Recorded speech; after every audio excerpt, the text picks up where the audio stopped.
تو میرے غوث پاک سے کسی نے آپ کی ولایت کے مقام کے بارے میں پوچھا تو غوث اعظم سرکار نے ارشاد فرمایا کہ جب تک میرے قدم نہ لگیں اللہ تبارک و تعالیٰ کسی کو ولایت عطا کرتا ہی نہیں ہے. جب تک میری مہر نہ لگے تب تک ولایت ملتی ہی نہیں ہے.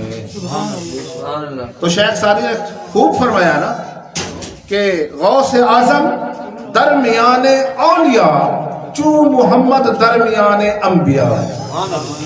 غوث پاک کا مقام ولیوں میں ویسے ہی ہے جیسے نبیوں میں رسول اللہ کا مقام ہے. جیسے نبیوں میں رسول اللہ کا مقام ہے اسی طریقے سے ولیوں میں غوث پاک کا مقام ہے. یہ اللہ نے شان عطا کی ہے ان کو. میرے دوستو حضور غوث اعظم سرکار رضی اللہ تعالیٰ عنہ فرماتے ہیں کہ میں تقریر نہیں کرتا. تعلیم تو حاصل کر لی تھی, علم حاصل کر لیا تھا, علم کی تکمیل ہو گئی تھی, ابھی میں نے تقریر کرنا شروع نہیں کیا تھا. دیکھیں تقریر یہ بہت ہی ضروری ہے, یہ واعظ بہت ضروری ہے.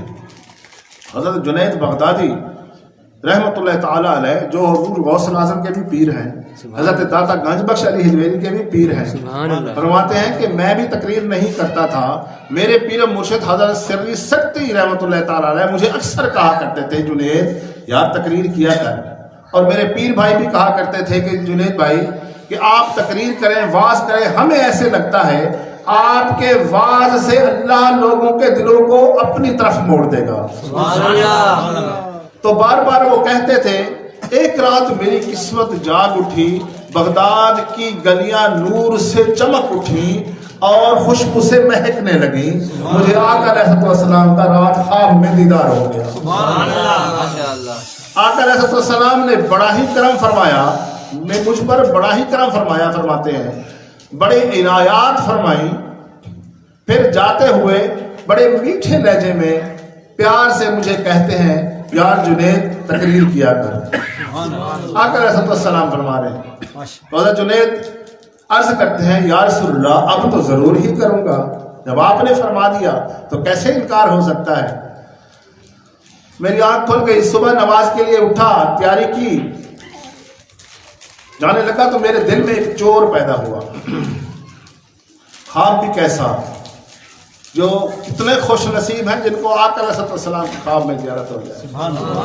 اپنے آپ کو خوش قسمت سمجھ رہا تھا کہ مجھے آقا علیہ السلام کا دیدار نصیب ہو گیا.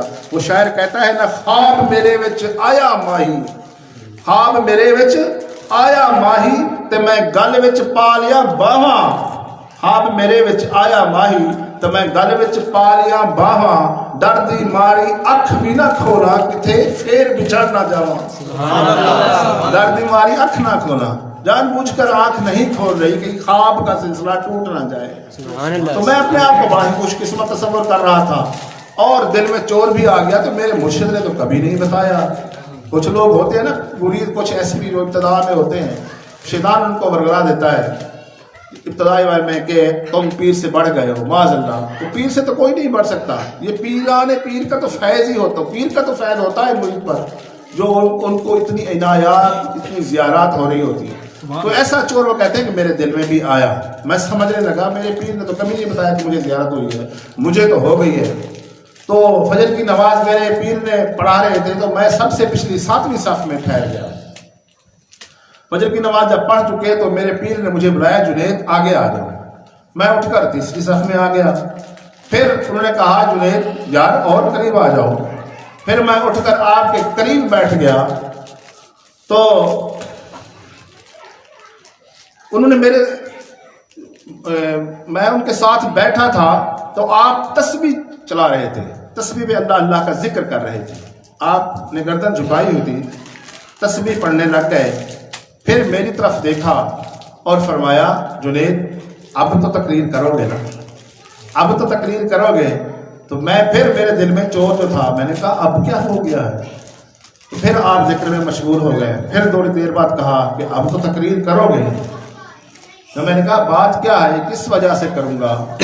تو مرشد کریم نے پھر میری طرف دیکھا، میں نے ان کے چہرے پر ایسی چمک دیکھی کہ آج سے پہلے کبھی نہیں دیکھی تھی۔ انہوں نے فرمایا جنید رات مجھے رب عز و جل کا دیدار ہوا ہے اور میں نے رب عز و جل سے عرض کی۔ اب دیکھیں نا بات سمجھیں، جب مرید پیر کے بارے میں کیا خیال کر رہا ہے کہ حضور کا دیدار نہیں ہوا، وہ تو رب کا دیدار کر یہ بیٹھا ہے کہ میں نے رب سے عرض کی یا باری تعالیٰ ایک ہی مرید بنایا ہے جنید، اور وہ بھی تقریر نہیں کرتا، تیرے یار کا جب جہاں اس کے جگہ سے پھیرا اگر پڑے تو انہیں کہہ دیں کہ اس کو تقریر کا کہہ دیں۔ یہ بات جب کی تو حضرت جنید بغدادی کہتے ہیں کہ میں نے چیخ ماری، اللہ اکبر کا نعرہ لگایا اور آپ کے قدموں میں گر گیا اور معافی مانگی، اور میں نے عرض کی حضور آپ مرشد سے عرض کی حضور آپ کی وجہ سے تو میرے مصطفیٰ کریم مجھ پر کرم فرما گئے ہیں، میرے مصطفیٰ کریم تو آپ کی وجہ سے مجھ پر کرم فرما گئے ہیں، تو میں تو اب ضرور تقریر کروں گا۔ تو حضرت جنید بغدادی اسی طرح آواز شروع کر دیا۔ اسی طرح حضرت غوث العظمی فرماتے ہیں کہ میں بھی تقریر نہیں کرتا تھا، علم کی تکمیل ہو گئی تھی چونکہ، تو ایک رات میری بھی قسمت جاگ اٹھی، خواب میں آقا علیہ السلام تشریف لے آئے، تو آقا علیہ السلام نے فرمایا اے عبد القادر تقریر کیا کریں۔ تو میں نے عرض کی ہاتھ جوڑ کر کہ حضور بات یہ ہے کہ بغداد کے لوگ بڑے ہی فصیح و بلیغ ہیں، عربی جانتے ہیں، میں کس کے ذہن کے مطابق بات کروں گا، میں تو اجمی ہوں۔ تو میرے آقا علیہ السلام نے فرمایا عبد القادر اپنا منہ کھول۔ جب میں نے اپنا منہ کھولا تو میرے آقا علیہ السلام نے 7 بار اپنا لعاب دان میرے منہ میں ڈالا، 7 بار، وہ پاک لعاب دہن جس کی وجہ سے کھارے کنویں میٹھے ہو جاتے ہیں، جس کی برکت سے وہ ٹوٹی ہوئی آنکھ جڑ جاتی ہے، نکلی ہوئی آنکھ۔ جنگ بدر میں ایک صحابی کے آنکھ کا پورا ڈھیلا باہر آ گیا تھا، میرے آقا نے وہ ڈھیلا اپنی جگہ پر رکھ کر لعاب دہن جو لگایا تو وہ اپنی جگہ پر فکس ہو گئی، بلکہ صحابی فرماتے ہیں مجھ سے اس آنکھ سے اتنا دور تک نظر آتا تھا جو عام نارمل آنکھ سے نظر نہیں آتا تھا۔ تو وہ لعاب دہن جب حضور غوث العظم سرکار فرماتے ہیں میرے منہ میں ڈالا، پھر دوسرے دن اس سے بھی بڑا اس کے بعد اور کرم ہو گیا کہ مولا علی پاک تشریف لے آئے۔ مولا علی پاک نے بھی مجھے میرے منہ میں 6 دفعہ لعاب دہن ڈالا، تو میں نے پوچھا، حضرت مولا علی پاک نے فرمایا کہ تو میرا بھی بیٹا ہے، منہ کھول میں بھی تمہیں عطا کرتا ہوں۔ انہوں نے بھی لعاب دہن آپ کے منہ مبارک میں ڈالا اور 6 دفعہ ڈالا۔ تو میں نے عرض کی حضور کہ آقا علیہ السلام نے تو 7 دفعہ ڈالا تھا، تو خواب میں ہی مولا علی پاک فرماتے ہیں کہ میرے آقا ہیں، میں رسول اللہ کی برابری کیسے کر سکتا ہوں، میں رسول اللہ کی برابری کیسے کر سکتا ہوں۔ اب دیکھو کہ خواب میں صحابہ تو فرما رہے ہیں کہ ہم برابری نہیں کر سکتے، اور آج کا مولوی کہتا ہے معاذ اللہ حضور ہمارے جیسے۔ اللہ معاف کرے، اللہ تعالیٰ ان کو ہدایت دے کہ جب صحابہ فرما رہے ہیں کہ ہم برابری نہیں کر سکتے تو آج کا انسان کیسے کہہ سکتا ہے۔